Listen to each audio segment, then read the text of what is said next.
So if you're struggling with hitting heel shots, whether that's a dreaded shank or just hitting off the heel where it's spinny and goes out towards the right, very demoralizing, makes you want to give up the game. But there is absolutely reasons to why you do it, and we're going to get into the 3 main reasons in this video of why you hit the ball out the heel or shank it, and an easy fix for each one of those. So get into the root cause of the issue and fix it. Let's get straight to it. So number 1, which is by far the most common one I see day to day in lessons, and this is sometimes even missed by other pros. So this is, as you're moving up to the top of your swing, this is your weight gradually going onto your toes. So you won't be able to feel that you're doing this. It won't feel like your weight's going onto your toes at all. So then if I draw a line here on my pelvis, if my weight is going onto my toes, I'm going forward away from that pelvis line. It's moving my hips towards the ball. So if my weight is going onto my toes and then my pelvis is driving towards the golf ball, I've essentially moved my swing more in front. So that means as I'm moving down, if I don't make any compensations, I am just going to hit the hosel because my swing has now moved more forward because my body has essentially moved more forward from the weight going onto my toes. So this is where the classic early extension can come into it for players. Of course, moving the pelvis forward is extending the body, and they would have to really back and stand up with the body to be able to pull their hands in to be able to somewhat hit a good strike. So that's where for early extenders this is going to be great for you. So what I like to see for players as they move back to fix this issue, this will immediately for them fix their shank and heel shot, is as they're coming back, I want them to feel like their weight is going into the inside of their right heel. So that's for me as a right-handed golfer, my trail heel. So that's moving my pressure in. And as I do that, it's going to be easier then for me to start opening up my hips, moving my right hip more back, which keeps me in my posture. Again, if I draw a line here, you're going to see as I'm moving back, the right hip is either staying on that line or even getting past it. And then as I start to move down, that weight then starts to travel into my left heel, into the outside of my left heel as I'm moving through, which keeps me in my posture, keeps the swing moving through the golf ball with the sweet spot traveling through the ball. The swing isn't going to be diverged outwards. So making sure we're keeping that pressure in the heels going back. Ultimately, in simple terms, as you start swinging, we have that ball weight in the balls of the feet in set up, but then we want it to move into the heels, not the toes.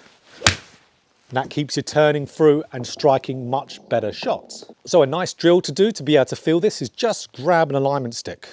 Put the alignment stick on the ground. Stand to where the alignment stick is now in the middle of your feet.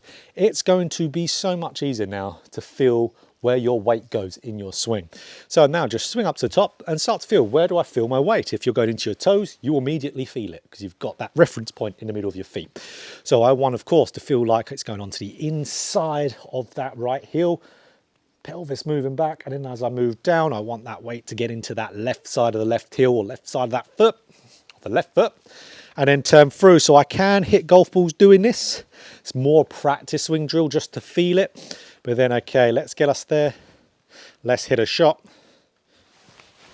There we go. We can really feel it. But practice swing is the main thing for this drill. So number 2, this is a really, really common one also. So this is as you're moving back in your backswing, the hands and arms going outwards. So when the hands and arms go outwards, this is quite often caused by players just trying to take the hands dead straight back. Now we've got to remember the swing works on an arc. So if the hands either go just back, which pushes them away from us, or goes out, that disconnects the arms from the body. When the arms have disconnected away from the body, you can see all this space now between my left arm and my chest, the swing arc again has moved too forward. So then if I keep everything with that left arm still disconnected away from me and I turn that body, I'm going to meet that heel most often first. Not what we want, but this can cause so many other things. From that, if we make contact, we will often see a player break down their left arm to pull the club in to save the shot. That's where they get their chicken wing. We will see them early extend to pull the club back in, which will stall out their rotation as well. Absolutely not good from a real consistency standpoint, but if you really do struggle with rotation a ton and early extension, I have released a brand new online course of lessons called Rotate Like a Pro. Absolutely brilliant. Get to work with me one-on-one. Have a look there. It is a great value for what you get from your money from working one-to-one to fix your rotation and early extension. So brilliant if you want to jump on that. The price, that is a special deal, is only for a limited time. So be aware of that.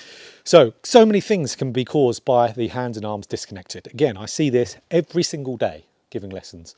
So this is where what we want to do, of course, to not have that club diverge out of us from having those hands move out. We want the hands to go in. We want the hands to go in and the club head to stay outside the hands. Because again, we work on a swing arc. The hands should work on a mirrored version of the swing arc. They need to go a little bit in and around.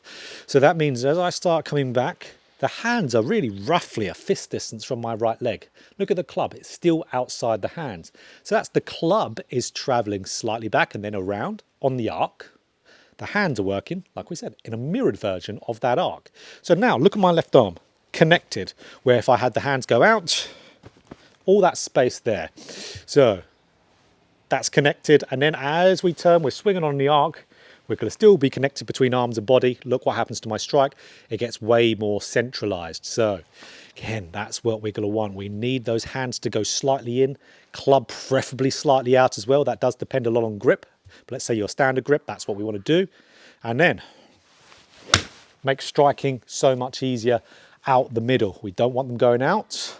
We want those hands actually going in. So a great little drill to do for this is again with an alignment stick. So just grab the alignment stick, put it up the left-hand side of the golf club just like so. So what we're doing now, that you've got it all coming up your left-hand side, see how it's touching that left side. We want it to slide down the left leg and left side of the body as we go back in that takeaway. So this is very much, again, one for without a golf ball, just to get the feeling. Stick sliding down that left leg, gets that takeaway, hands in, club out, moving on the arc. We can have a little chest rotation along our side as we do that. I preferably like players to keep their lower body quite quiet in the takeaway. Then they can turn up from there. But if we have those hands and arms go either dead straight back or out in front, the stick immediately detaches from my side, so immediate feedback. So if we do a bunch of this in between shots, there we go. And then put it there, do that same feel. Good, a few waggles, and then that exact same feel. Boom.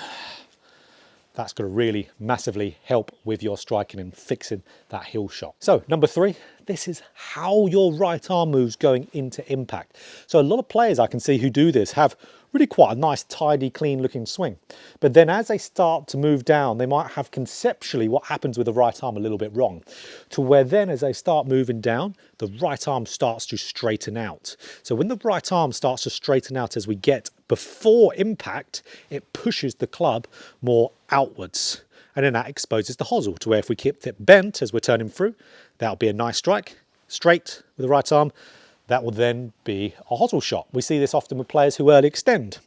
They'll start to stand up from whatever their root cause might be for their early extension, and their right arm will straighten, and boom, that's where they hit the shank. So you can see early extension is something that happens from 2 of the points now that we've talked about, or even the second one, you could early extend from there. But we can see it's happening because of other things. That's why if, let's say, early extension happens alongside with that right arm straightening, disaster. You're going to shank it. You're going to hit the heel. So that's where we won't be playing good golf. So we want to keep the right arm bent going through the golf ball. Now, I talk about this a lot on my channel, keeping that right arm bent, because we can see the top players in the world, they keep their right arm bent. Some a little bit, some a lot.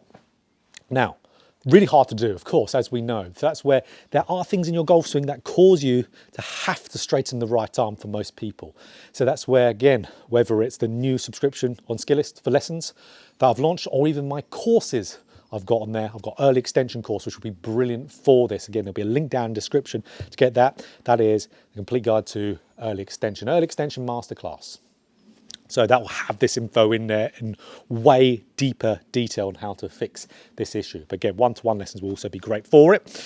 But we want to keep that right arm regardless bent going through the golf ball. That will then keep that swing in its arc again, not diverging out. That is our main thing. So let's get to a drill to practice to get this. Again, it's a hard move, but with the right drills and doing the right things in your golf swing, you're going to be able to get there. So I'm going to give you 2 drills for this. So the 2 drills to do for this are absolutely ones where, again, this is going to really help golfers immediately if you have the conceptual part of what the right arm does wrong. If there's other little bits in your golf swing that are causing you to, let's say, come out of posture and straighten that right arm, it'll be a little bit more complex of a fix. Like we said, there are resources there to be able to help you with that. So this is where, okay, drill number one, what I call the Tommy Fleetwood drill. Because all we do a half swing, halfway back, and then we get all the way to our finish, keeping the right arm bent. That's what we want to do. So always to finish, keeping the right arm bent. Because if we can stop at that finish with that right arm bent, of course, what have we done? We would have had to have had it bent at impact. There's no way we're going to have it straight at impact and then bend it quickly here in a Tommy Fleetwood style finish. So that's where that's going to really nicely keep that in a good spot. So just a half swing, turn around for you. Where am I? Right arm's bent. Brilliant. So that's where we're getting in our position every single time. And then we just need to rep it out. Get that feeling. Again, if you're someone who just needs those reps or conceptually gets what the right arm does wrong, that would be great. So again, this is a little bit of an exaggerated drill because after impact, as we approach shaft parallel, the right arm does naturally straighten as you get an extension of the arms. It does naturally from there. But if we're going to change a pattern like right arm straightening at the golf ball or prior to impact, like we're talking about here, we've got to exaggerate it. Feel versus real. We've got to make sure that right arm's feeling bent all the way through to get that exaggeration to force us to change. So that's a great one. Right arm bent, as we said, all the way to the finish. Bent. So, okay, drill number two. So there's two drills here. Now this is, again, one I talk about on the channel quite a lot because it teaches you a lot of good stuff with just how the body generally moves. And it's the preset rotation drill. So it's as we get into a nice rotated position, it's really where we're setting up to. So we're at an impact position from setup, hips open, chest open, right shoulder down to right hip. Weight is, let's say, around 90% on that left leg. So here we go. Now all we do, you can see that right arm's nicely bent at my desired impact. And then all I do is I swing back half, and then swing through again. And it's just an easier way to get the body springing back to the position I want to get that good movement going through the golf ball, which for us from today will be right arm more bent so we can not hit the hosel and hit more out the middle. I see a lot of players who do this. They'll get here and then they'll fire the right arm and think, why do I fat it all the time doing this? Why do I shank it all the time when I try and add rotation? Right arm is straightening out on you. So again, rotated at your setup, then halfway back, halfway through. Awesome. That is a great drill, again, to conceptually feel it. If there's a player who needs that, just that feel, just that right kind of push in that direction, that's what will be brilliant for this. But that's why right arm straightening is really the only one here which is a little bit more in depth. There is other reasons to why the body can do that. I could talk about them here, but this would be probably a half an hour to 40-minute video.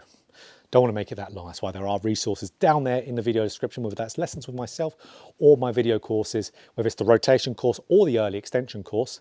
Both I will talk about this topic in a lot of detail. So again, if you do these, fix these areas. These are good ones to look at to fix your shank. It's not a disaster. It doesn't mean putting the clubs away and giving up golf. It means you just got to figure out exactly what's going on and you can fix it. And once you fix it, you have way more ownership over your golf game because you've been able to apply a root cause and apply the effect and fix it. And then you have way more ownership. So if you enjoyed this video, click that like button if you want more golf instruction, just like this. Hit the subscribe button and hit the bell button too to be notified every time I put out a video.